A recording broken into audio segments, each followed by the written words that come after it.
Alright mga idol, magandang araw sa ating lahat. At dito naman tayo mga idol sa ating special routine everyday.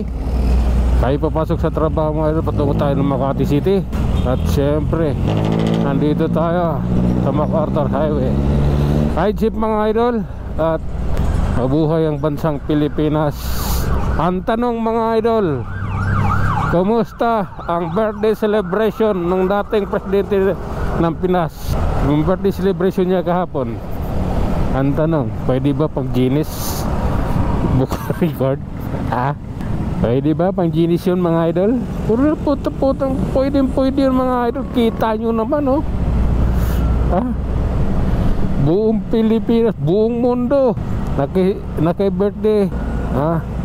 Ramdam mo, buong Pilipinas, milyong Pilipino ang nakiki-birthday kay dating President Duterte.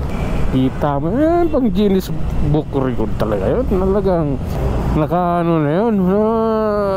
Dapat yun maitala talaga yun sa kasaysayan natin. Dahil first time na in history yun eh, may nangyaring ganyang klaseng birthday na anak ng kontra.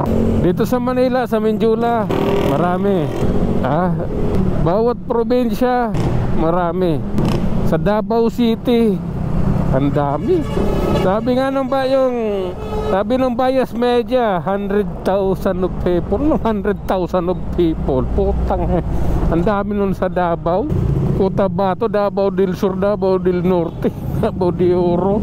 Sa probinsya pa namin, sa Negros, kita mo talagang yung birthday na celebration na yun kahapon, talagang kakaiba sa lahat ng birthday ng isang tao.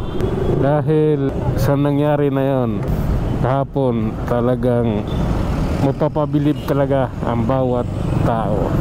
Diba? Kakaiba yung nangyari kahapon mga idol.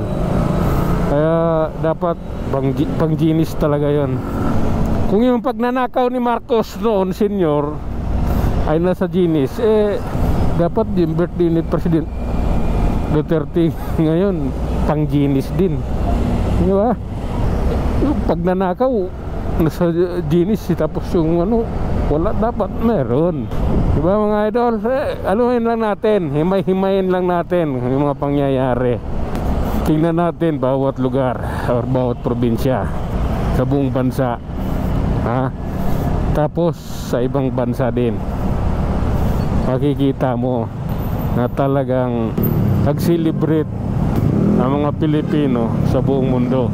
Kaya talagang dapat pang Guinness Book World Record talaga yon. Hindi yung pwedeng ganun-ganun na lang.